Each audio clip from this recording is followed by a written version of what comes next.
voudrais vous remercier pour tous les vœux que vous avez formulés par la voix de vos porte-paroles à mon endroit ainsi qu'à celui de mon épouse, de ma famille, de mes proches et de mes collaborateurs. En retour, j'adresse à chacune et à chacun de vous des vœux de santé, de bonheur, de prospérité et de paix pour vous-même, pour vos familles respectives et pour l'ensemble de vos confrères et collaborateurs. Mesdames et messieurs, malgré les débuts difficiles, l'année 2017 a finalement été une année riche pour notre pays, qui a eu l'honneur d'accueillir des événements internationaux prestigieux, tels que vous l'avez cité vous-même, les 8e Jeux de la francophonie, le Salon international de l'agriculture et des ressources halieutiques, le SARA, ou encore le 8e sommet Union africaine, Union européenne. À l'occasion de ces différents événements, j'ai pu noter le niveau d'engagement et de professionnalisme des acteurs des médias et de la presse de notre pays. Plusieurs chefs d'État qui ont été là pendant quelques jours ont pu acheter les journaux et les parcourir et étaient du même avis que moi. En effet, vous avez su parfaitement jouer votre partition en relayant dans le monde entier, dans vos journaux, dans tous les médias, les informations sur ce qui se passait en Côte d'Ivoire. Et évidemment, je me réjouis de voir que notre presse et nos médias ont su faire preuve d'objectivité. Et je peux vous dire que cela a été un motif de fierté pour nous tous. Alors, je souhaite que les acteurs de votre secteur continuent de présenter une image conforme à la réalité des événements vécus dans notre pays. Bien évidemment que ce soit des événements heureux ou malheureux. Cette fois-ci, c'était des événements particulièrement heureux. Mesdames et messieurs, la presse ivoirienne a démontré son dynamisme, notamment par la pluralité et la diversité des opinions et des lignes éditoriales qui coexistent sur le marché. Et cela constitue une réelle source de vitalité pour ce secteur. Je peux vous assurer que tout sera mis en œuvre pour préserver cette évolution positive. Chers amis des médias et de la presse, votre liberté et votre indépendance me tiennent à cœur. J'ai eu à le dire, à le répéter à plusieurs occasions, autant quand j'étais dans l'opposition que depuis que je suis à la tête de notre nation. En tant que chef de l'État, mon rôle, j'ai même porté, je crois, un bandeau pour un des journalistes en son temps qui avait été emprisonné et qui n'arrête pas de me critiquer aujourd'hui d'ailleurs. Mais c'est ça la liberté de la presse. En tant que chef de l'État, mon rôle, conformément à notre Constitution, est de garantir en tout temps, et je dis en tout temps et en tout lieu, cette liberté. Et pour moi, la liberté d'expression est fondamentale pour toute démocratie. De plus, comme vous le savez, je suis un libéral, vice-président de l'Internationale libérale. Je considère que la presse, tout comme le reste dans l'économie, ne peut s'épanouir que dans un environnement de liberté. Et on voit d'ailleurs comment les pays qui ont donc adopté le libéralisme, avec bien sûr un degré de social, font des progrès importants, y compris la Chine. À cet égard, je me réjouis de noter qu'en matière de liberté de la presse, des progrès importants ont été accomplis dans notre pays. La Côte d'Ivoire est en effet passée de la 151e place du baromètre de la liberté de la presse en 2012 à la 81e place en 2017. Cela mérite qu'on vous applaudisse. Donc bravo, bravo, c'est une évolution qualitative importante et je crois que nous devons le mentionner et vous féliciter. J'ai demandé au ministre de la Communication de travailler à l'amélioration de ce classement Bien sûr, c'est un travail exceptionnel et je voudrais lui rendre hommage et on devrait l'applaudir pour ce travail important. Il a su donc travailler avec vous sans vous envoyer en enfer, comme certains le disaient. Alors, mesdames et messieurs, les défis auxquels nous sommes confrontés sont néanmoins nombreux. Et c'est ensemble que nous devons les relever. Certains de ces défis sont clairement apparus dans les propos des deux porte-paroles et nous devons les affronter avec lucidité et avec courage. Dans votre intérêt, bien sûr, dans l'intérêt de vos entreprises, mais également de vos employés, mais également celui de la nation. Les lois portant régime juridique de la presse et de la communication audiovisuelle, récemment votées par l'Assemblée nationale, ont l'ambition, entre autres, de contribuer à relever ces nombreux défis. L'objectif de ces lois est d'adapter notre législation aux évolutions technologiques et sociétales que le monde connaît. Et je peux dire qu'en termes de liberté, elles sont les plus avancées que notre pays ait adoptées à ce jour. Et ceci est une avancée remarquable. Et j'ai noté quelques points que j'aimerais qu'on me précise tout à l'heure, qui demeurent des préoccupations à votre niveau concernant la loi sur la presse, selon Traoré Moussa, qui a besoin d'être améliorée. Nous aurons une possibilité d'avoir des questions et des échanges. Peut-être vous pourriez nous dire en quoi et sur quoi nous pouvons travailler sur cette amélioration. Voyez-vous, moi je suis très ouvert à condition que cela soit dans l'intérêt de la nation. Comme vous avez vu, l'annexe fiscale, bien qu'ayant été adoptée par le Conseil des ministres, j'ai demandé que cela soit suspendu et repris pour être conforme à l'orientation que nous avons dans notre pays. Donc nous voulons savoir quels sont les points spécifiques qui concernent vos préoccupations.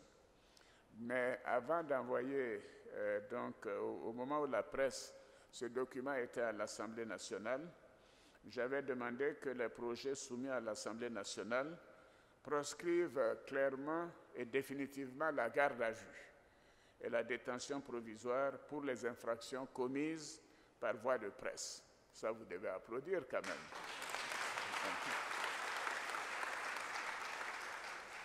Alors, j'avais également demandé que les sanctions pécuniaires soient toutes fortement réduites, et c'est le cas désormais. Mesdames et messieurs, je suis conscient des difficultés que le monde des médias connaît, en particulier celui de la presse écrite, face au développement des TIC et du numérique. Les conséquences de la forte mutation que connaît le monde nous imposent des réformes, souvent difficiles, dans la gouvernance de nos États, mais également dans la gestion de nos entreprises. Il nous faut donc repenser le modèle économique de nos entreprises de presse si nous voulons les sauver, et c'est ce que nous faisons au niveau du gouvernement et de l'État. Il ressort de nos échanges de ce matin, de ce que je viens d'entendre, que les difficultés de la presse écrite relèvent pour l'essentiel du contenu, bien sûr, des coûts d'impression élevés, des problèmes de distribution et de commercialisation sur l'ensemble du territoire national. Bien évidemment, je comprends ces difficultés. Alors, pour atténuer les difficultés liées à l'impression des journaux, j'ai autorisé le relèvement des ressources du Fonds de soutien et de développement de la presse, FSDP, qui sont passées en 2017 de 595 millions de francs CFA à 1,4 milliard de francs CFA, soit une augmentation de plus de 135%. Je pense que ceci mérite aussi. J'ai noté qu'on demande que ceci soit donc considéré permanent, et bien évidemment, cela dépendra du gouvernement, mais je leur ferai votre message. Alors, j'ai entendu également que certains, Traoré dire que sauver la presse, il faut sauver la presse privée, comme nous avons pris la décision de sauver Fraternité Matin, pour éviter d'aller en enfer. Non, mais ça vous est trop sévère. Il y a certains des journalistes méritent d'aller au paradis. Alors évidemment, cette importante augmentation a permis d'apporter une bouffée d'oxygène, mais n'a pas permis d'apporter une solution durable aux difficultés auxquelles notre presse est confrontée. Et c'est pourquoi j'ai demandé au ministre de la Communication d'ouvrir des réflexions sur le mode de gestion de cette contribution de l'État de façon à la rendre plus efficace. Et cette réflexion se fera avec vous. En attendant les conclusions de ces réflexions, j'ai demandé que le décret de 2007, qui précise les conditions d'éligibilité des entreprises de presse aux ressources du fonds, soit strictement appliqué dans l'intérêt de tous. J'ai également instruit le ministre de la Communication d'engager des réflexions et des discussions plus larges avec vous sur tous les sujets de préoccupation des acteurs des médias. Et mon objectif et celui du gouvernement est de faire en sorte que nos médias et notre presse soient libres et transparentes. Et effectivement, pour que vous soyez indépendants, Pour que vous soyez indépendants, bien évidemment, il faut avoir les moyens de votre indépendance. Et vous devez retrouver une vraie audience. Et je comprends les questions soulevées en matière de titrologie et autres. Et vous devez pouvoir générer la rentabilité nécessaire au bon fonctionnement des entreprises de presse. Je félicite le GEPSI pour tout ce qui a été fait, mais je voudrais vous demander également de continuer de traiter avec dignité vos employés et vos collaborateurs. Voilà.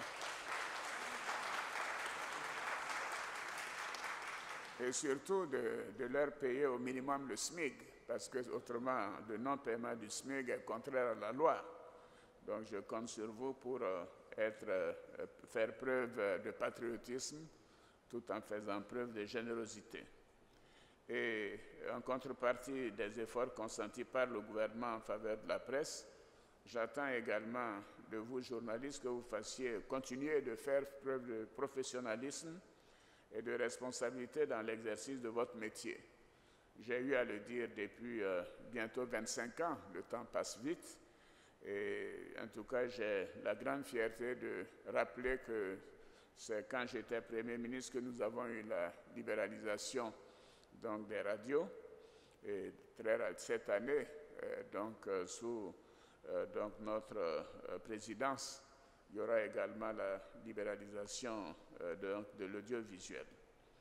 Et je voudrais inviter le Conseil national de la presse et la Haute Autorité pour la communication audiovisuelle à jouer le rôle de prévention, de conseil et d'encadrement des professionnels de la presse et des médias, de même que le rôle de protection des populations par rapport à certains abus que nous notons ça et là. Et ces abus ne sont pas d'ailleurs du fait seulement de la presse nationale. Nous connaissons certaines presses extérieures qui disent des choses totalement infondées et malheureusement qui sont reprises par la presse nationale. Et je suis convaincu que nous pourrons atteindre les objectifs que nous nous sommes fixés. Et j'ai noté également que le président Traoré nous propose un soutien pour le sommet de la presse. C'est bien ça, peut-être vous pourriez nous en dire un peu plus, qui se tient en mars 2019. Je crois que la meilleure formule, c'est de nous saisir par écrit pour nous permettre de suivre cet événement important et d'apporter notre soutien. Et j'ai noté que M. Yao dit que 2018 est une année d'espoir. Je suis d'accord avec vous. Et je souhaite que nous puissions faire en sorte d'atteindre nos objectifs, les objectifs que vous vous êtes fixés et que nous aussi nous sommes fixés au niveau du gouvernement et de la nation. Je voudrais à cet égard compter sur l'ensemble des acteurs du secteur de la presse. Je trouve que cela est essentiel. Et je terminerai mon allocution en vous souhaitant à chacune et à chacun de vous une bonne et heureuse année 2018. Comme dit M. Yao, que ce soit l'année donc de la réalisation de nos espoirs et de nos vœux. Bonne année, bonne santé.